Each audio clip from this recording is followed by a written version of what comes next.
ఓం శ్రీరామచంద్ర పరబ్రహ్మణే నమః. ఓం నమో వశిష్ఠ విశ్వామిత్ర వ్యాస వాల్మీకి సుఖాదిభ్యః. ఓం శుక్లాంబరధరం విష్ణుం శశివర్ణం చతుర్భుజం ప్రసన్నవదనం ధ్యాయేత్ సర్వవిఘ్నోపశాంతయే. ఓం నమో బ్రహ్మాదిభ్యో బ్రహ్మ విద్యా సంప్రదాయ కర్తృభ్యో వంశ ఋషిభ్యో మహద్భ్యో నమో గురుభ్యః. ఓం శ్రీరామో రామభద్రశ్చ రామచంద్రశ్చ శాశ్వతః రాజీవలోచన శ్రీమాన్ రాజేంద్రో రఘుపుంగవః. శ్రీ యోగవాసిష్టము నిర్వాణ ప్రకరణము ఉత్తరార్ధము. అయితే బ్రహ్మము అనేటువంటిది దేశకాలముల చేత అనంతమై ఉన్నప్పటికీ కూడా బ్రహ్మము ఏ యొక్క దేశకాలములందునూ కూడా ఉండనటువంటిదియే. శూన్యస్థానమునందును కూడా వనము పర్వతాదులు మొదలైనవి నిర్మించుట యందు కూడా తత్పరమున అయి ఉన్నటువంటిది అని చెబుతూ బ్రహ్మము సూక్ష్మతరమైనటువంటి వస్తువుల కంటేనూ కూడా సూక్ష్మతమమై ఉన్నది. స్థూలతరమైన పెద్ద వస్తువుల కంటే కూడా ఇంకా పెద్దదే స్థూలతమమై ఉన్నది.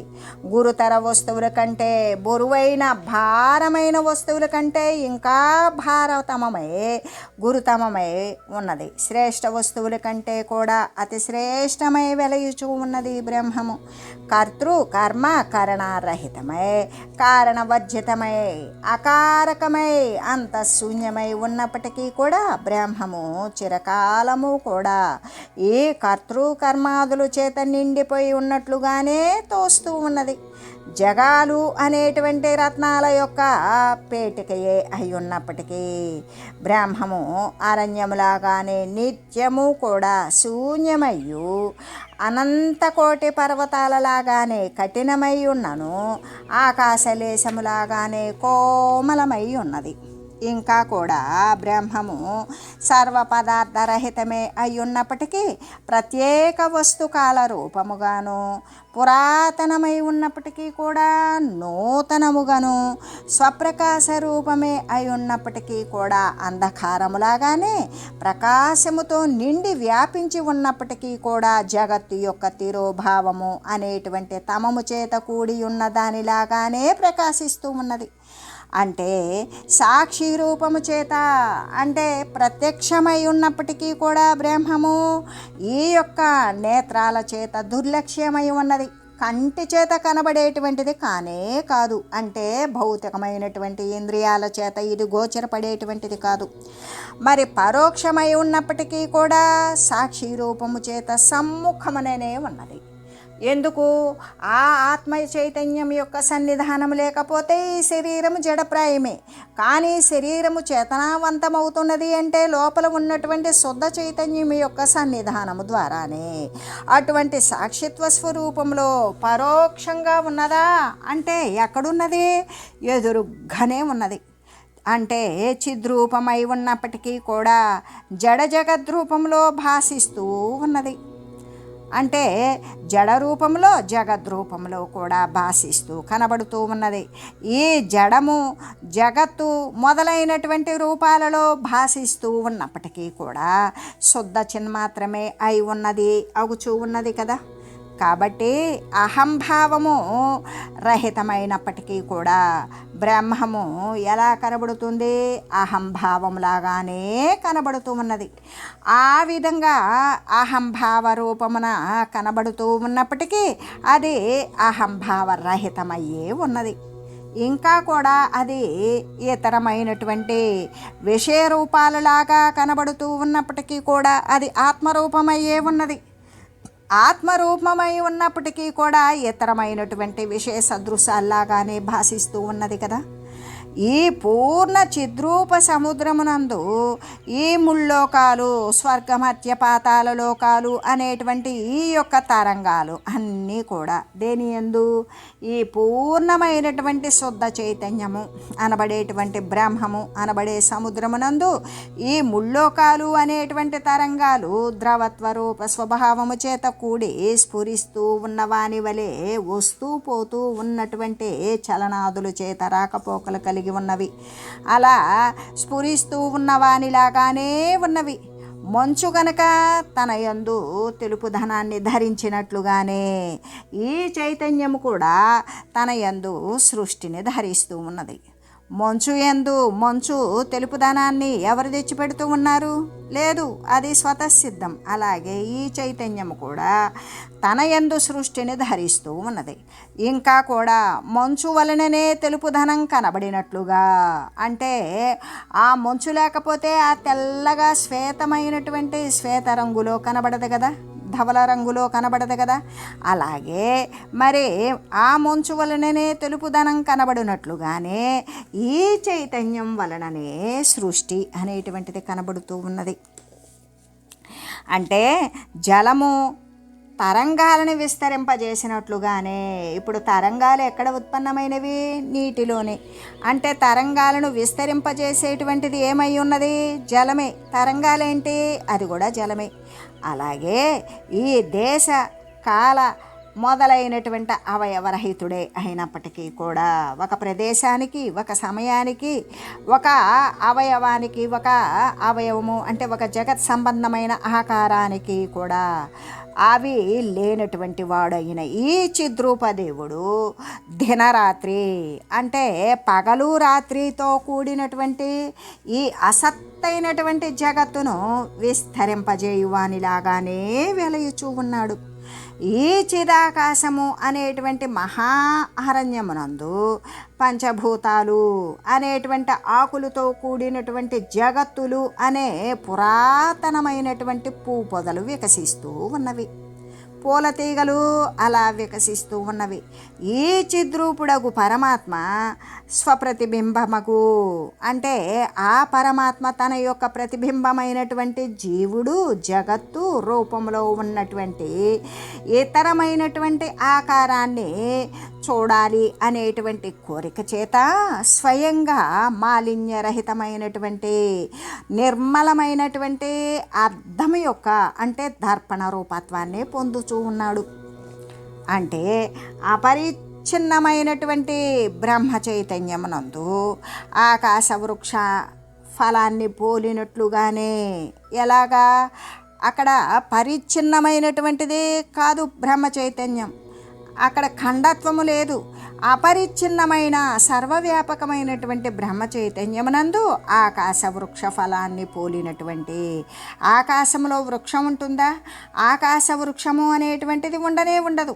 మరి దానికి ఒక ఫలం ఉంటుందా? ఉండదు. అలాగే ఆ ఆకాశ వృక్ష ఫలాన్ని పోలినట్లుగానే అంటే లేనిదే మిథ్యయే అయినటువంటి ఈ బ్రహ్మాండం యొక్క స్వేచ్ఛా కల్పితమైనటువంటి త్రైలోక్యము అంటే ఈ మూడు లోకాలు సత్వరజస్తమో గుణాలతో కూడినటువంటి స్వర్గలోక, మర్త్యలోక, పాతాళ లోకాలు అనేటువంటి ఈ అవయవమునందు దేదీప్యమానులకు సూర్యుడు, చంద్రుడు మొదలైనటువంటి తారకలు, వారి నుండి ఉత్పన్నమైనటువంటి నేత్రాలు మొదలైనటువంటి అవయవాల యొక్క కిరణ సమూహము, ఇవన్నీ కూడా జీవభూతుడైనటువంటి ఆత్మ యొక్క రూపము మొదలైన దర్శనమున ఉపకరణ రూపము చేతనే చమత్కారం చేస్తూ ఉన్నవి కదా అని చెబుతూ ఆ పరమాత్మయే అభ్యంతరమందలే వాసనలతో నిండిపోయి మరి వాసనలతో నిండినటువంటి ప్రపంచంగాను,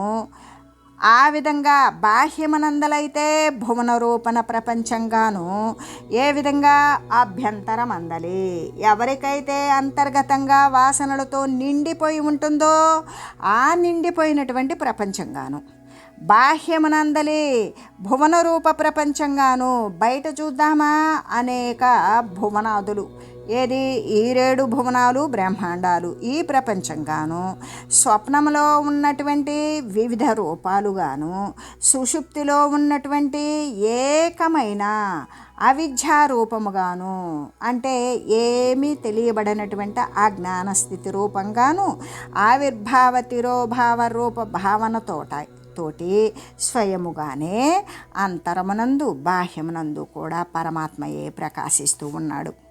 అతని కంటే ఇతరమైనటువంటిది అణుమాత్రమైనా లేదు. అంటే అభ్యంతరంలో ఉన్నటువంటి కోరికలతో నిండిపోయినటువంటి ప్రపంచంలాగాను, బాహ్యంలో ఉన్నటువంటి ఈ రేడు భువనాల రూపంలో ఉన్నటువంటి ప్రపంచంగాను, స్వప్నంలో కనపడే వివిధ రూపాలుగాను, సుషుప్తిలో ఉండేటువంటి ఏక వస్తువైనటువంటి అజ్ఞానతమము అవిద్యారూపముగాను ఆవిర్భవించడం, నశించడం మొదలైనటువంటి రూప భావనలతోటి స్వయంగానే అంతర్బహిర్వ్యాపకంగా కూడా ప్రకాశించేటువంటి వాడు పరమాత్మ తప్ప అతని కంటే అణుమాత్రమైనా సరే ఇతరమైనది లేనే లేదు అని చెబుతూ, జిహ్వ తన మరి నాలుక ఉన్నది, అదేం చేస్తుంది? తన ముఖరూప బిలమున చమత్కారము చేసినట్లుగానే చిదాత్మయందు చైతన్యం యొక్క ఇచ్చ చేత ఈ చిద్రూపములకు పదార్థాలు కూడా చమత్కారాలే చేయుచూ ఉన్నవి. నాలుక ఉన్నది, అదేం చేస్తుంది? దాని నోరు అనేటువంటి బిలములో అనేక చమత్కారాలు చేస్తూ ఉన్నది, మాట్లాడుతున్నది, మృంగుతున్నది, మరి అనేక రుచులను తెలుసుకుంటుంది, దానిని కోరుతుంది. ఇటువంటి చమత్కారాలన్నీ కూడా ఆ నాలుక చేసినట్లుగానే ఈ చిదాత్మయందు చైతన్యం యొక్క ఇచ్చ చేతనే, అంటే ఆ పరమాత్మయందే, ఆ పరమాత్మ యొక్క కోరిక చేతనే చిద్రూపములైనటువంటి పదార్థాలు చమత్కారాలే చేస్తూ ఉన్నవి. ఈ చైతన్యము అనేటువంటి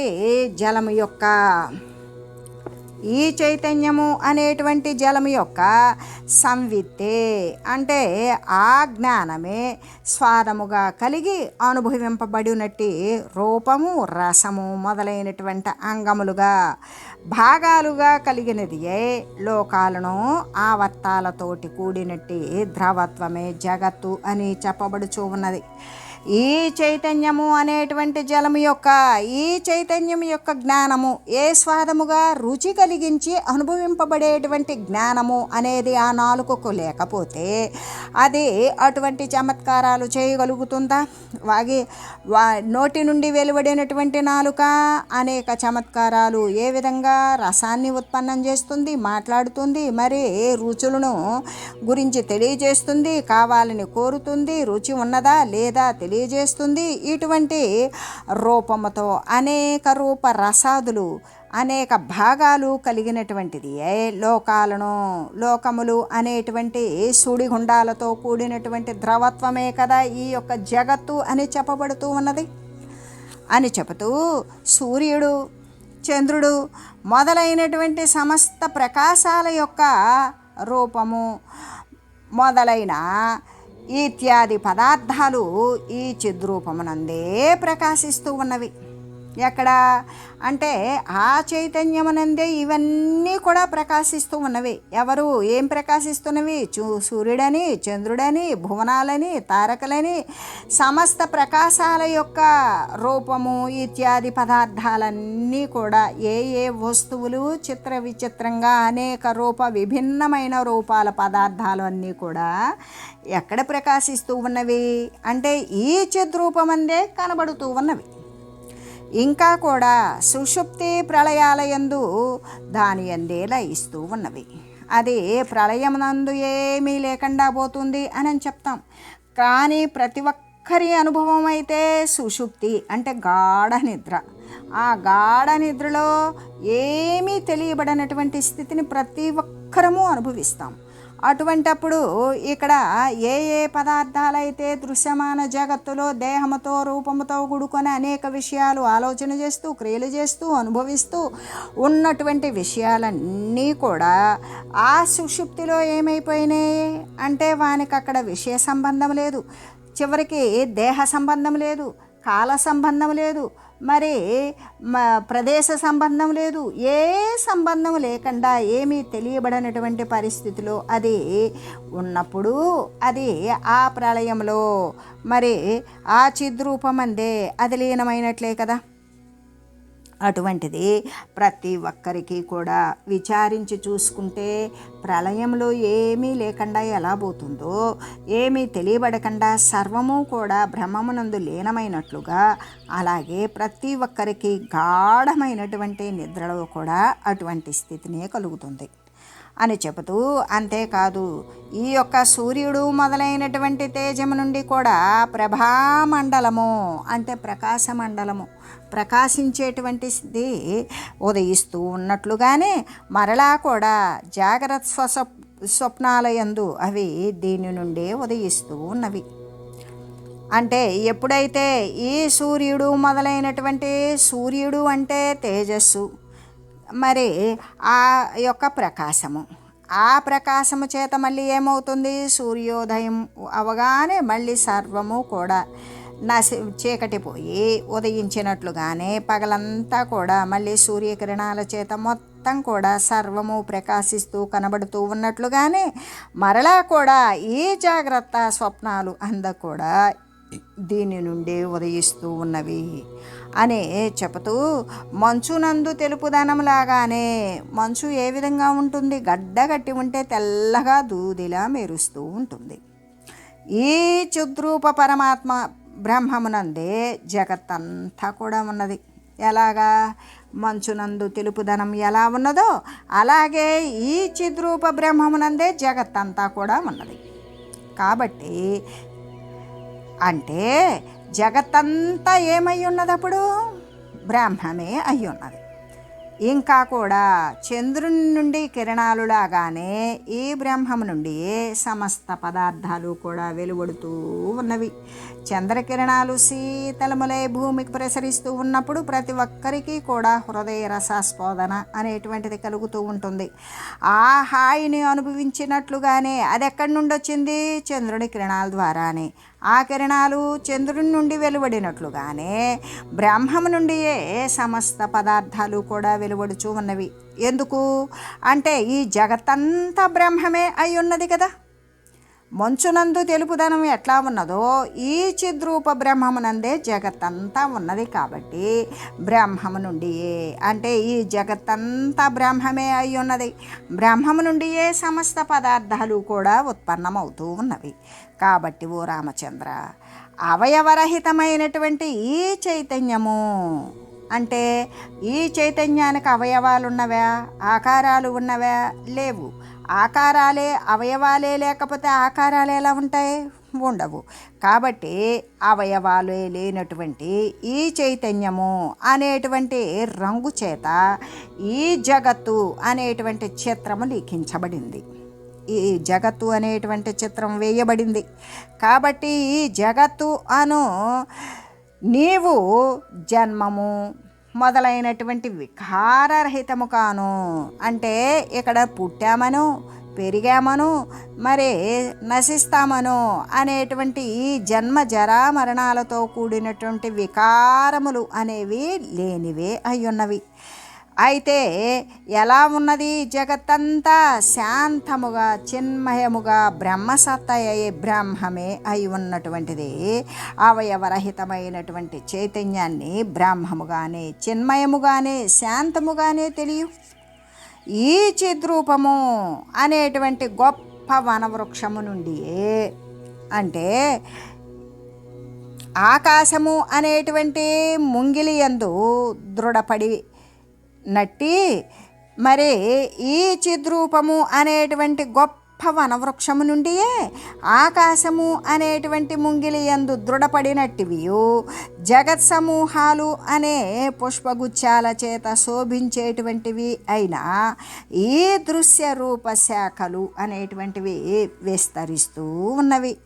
ఈ బ్రహ్మము అనే నిశ్చలమైనటువంటి పర్వతము మీద నిఖముగా కూడా ఇక వృద్ధి కానీ క్షయము కానీ ఈ వృద్ధి క్షయములతో కూడినటువంటిది అయి ఉండి అనేకత్వము అనేటువంటి అనంతములైనటువంటి పుష్పాల చేత శోభాయమానమై ఉన్నది అయినా ఈ దృశ్యము అనేటువంటి నది ప్రవహిస్తూ ఉన్నది. ఈ చిదాకాశము అనేటువంటి నాట్యరంగమునందైతే జగద్రచన అనే అభినయ భ్రమలతో కూడి ఉన్నటువంటిది, అనేక కార్యం యొక్క ఆరంభాలతో కూడి ఉన్నటువంటిది అయిన నియతి అనేటువంటి నర్తకి కల్పాలను దివసముల యందు అంటే కల్పములు అనబడేటువంటి రోజులు యందు నృత్యం చేస్తూ ఉన్నది. ఏది నియతి అనేటువంటి నర్తకి.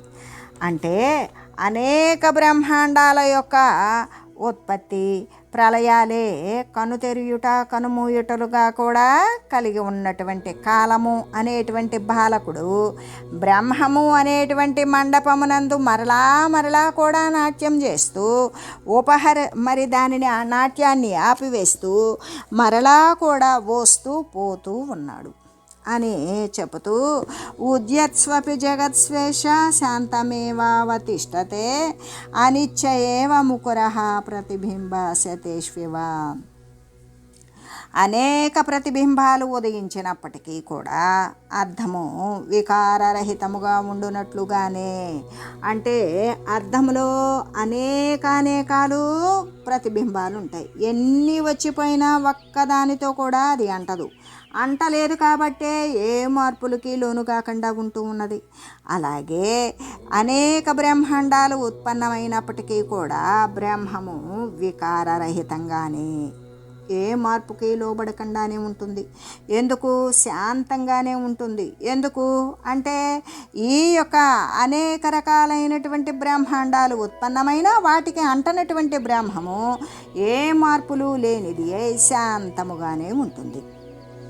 ఎలాగంటే ఇప్పుడు ఒక అద్దం ఉన్నది. ఆ అద్దంలో ఎన్నో ఎన్నో ప్రతిబింబాలు, మనుషులు, వస్తువులు అనేటువంటివి. మరి ఆ అద్దము అనేది ఒక్కొక్క ప్రతిబింబానికి ఒక్కో రకంగా మార్పు చెందుతుందా? లేదు.